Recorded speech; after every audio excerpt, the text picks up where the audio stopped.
Have you ever felt totally lost when you get your blood work done and the results come back and everything is in normal range? Maybe your doctor tells you everything looks normal, but you still feel terrible? You're not alone.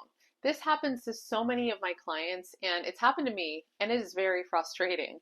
But when we only rely on normal ranges for lab tests, we often miss the early signs of imbalance, and you're usually not made aware of this until you have a full-blown disease. And I think that's a big problem in our medical system today. And this is why a lot of people are turning to the functional medicine approach so that they can get deeper answers about what's going on inside of their bodies. And when it comes to testing, there's a big difference between reading labs using a conventional medicine approach and using a functional medicine approach. And understanding these differences is going to completely change the way that you're going to look at your labs moving forward. So stick with me because you're going to get a lot out of this video. So first of all, in case you're not sure what the differences are between the conventional and functional medicine approaches, take a moment to watch this video. But conventional medicine has been the standard in healthcare for a long time, and it's mainly focused on diagnosing and treating disease, usually with medication or with other medical treatments. Functional medicine, on the other hand, takes a different approach. So instead of just looking for disease, it's about finding imbalances in your body and then fixing them before they turn into something more serious. It's a preventative approach. And this is where lab testing comes in. Most doctors run lab tests to diagnose things like diabetes or anemia or infections, and they're basically looking for anything that's outside of the normal range, because if something gets flagged by the lab, they can diagnose it and treat it, usually with medication. But functional medicine takes a deeper look. Now, the way that I read lab tests is probably different than the way that your doctor does. And just to be clear, I am not a doctor, but as a functional nutritionist, I'm looking at labs from a totally different perspective. So instead of just checking whether or not your numbers fall into a normal range or looking for disease, I want to know if your body is actually functioning at its best. And I'm looking for patterns that point to deeper root causes because my goal is to find imbalances that we can correct with food and lifestyle tweaks and the right supplements. So, for example, when I read labs, I can tell if you're drinking enough water or if you're low in certain nutrients like vitamin C, or if certain markers suggest that you might have low stomach acid, or if you need extra liver support. So I want to catch these imbalances, like I said, before they turn into bigger problems that a doctor would have to treat. So now you're probably wondering, where do they get these lab ranges from? And if you're not, I'm going to tell you anyway. Conventional lab ranges are based on a statistical average of the population. So in other words, labs like Quest and LabCorp take results from a large group of people and they calculate a range that most people fall into and define that as normal range. But the problem with this is that these averages include both healthy individuals and those with underlying health issues. And since chronic disease is so common, the normal range ends up being pretty broad and kind of skewed. And it includes people that may not actually be in good health. And this is where functional medicine looks at things differently. So instead of just asking whether or not your levels fall within a wide population-based range, functional medicine asks what levels are ideal for you to function at your best. And this is what we call optimal ranges. These ranges are based on research that shows where the body operates at its healthiest rather than just whether or not you meet the minimum threshold to avoid disease. Does that make sense? I think that's a pretty important distinction.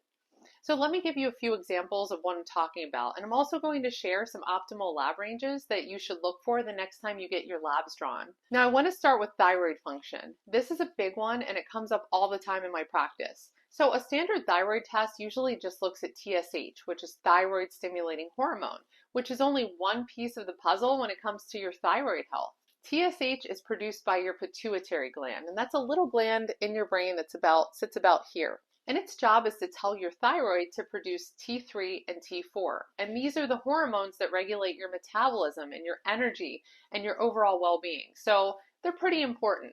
If your thyroid isn't making enough hormones, your pituitary gland will pump out more TSH to compensate.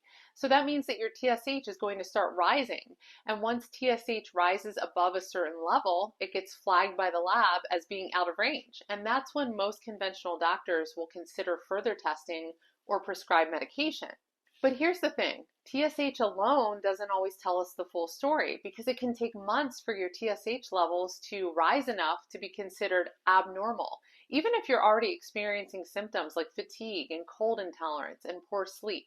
So you might go to your doctor feeling awful and they check your TSH and it's within the standard range, which is anywhere from zero point 0.5 to 4.5, and they tell you you're fine. Meanwhile, they might be missing key clues like low active thyroid hormone, which is your T3, or the presence of thyroid antibodies, which could indicate that you have an autoimmune condition. And that's where functional medicine testing, again, takes a different approach. So instead of just looking at TSH, in my practice, we run a complete thyroid panel. So we look at free T3 and free T4 and reverse T3 and thyroid antibodies. Now, if you'd like me to put together a resource, like a printable resource that lists the exact thyroid labs that I recommend, as well as what the optimal lab values are, let me know in the comments below. So not only does running a complete thyroid panel provide a clear picture of what's actually happening with your thyroid, but we also look at optimal ranges rather than just normal ones. So like I said before, conventional medicine may consider a TSH of 4.4 to be perfectly fine, but functional medicine actually uses narrower, tighter ranges that reflect optimal health. So with TSH, the optimal range is about 1.0 to 2.0.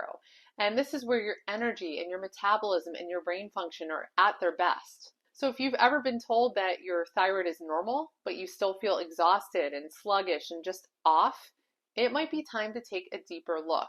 That's why inside my Autoimmune Harmony program, we go beyond just looking at whether or not your labs are in normal range. I analyze your lab work using functional lab values, which means we're not just checking to see if you fall within a wide standard range. We're not looking for average, right? We're looking for what's optimal for your body. And this helps us to catch imbalances before they turn into bigger health issues. And we also use functional lab testing to dig deeper into the root causes of your autoimmune symptoms. So whether it's gut health, nutrient deficiencies, inflammation, or hidden stressors, these tests are going to help us to create a personalized wellness plan that's actually tailored to your unique needs. So instead of using a one-size-fits-all approach, like a pre-made program that you just buy, that somebody just created for the general population, we're going to actually build a strategy that works specifically for you so that you can start feeling better and regain control of your health.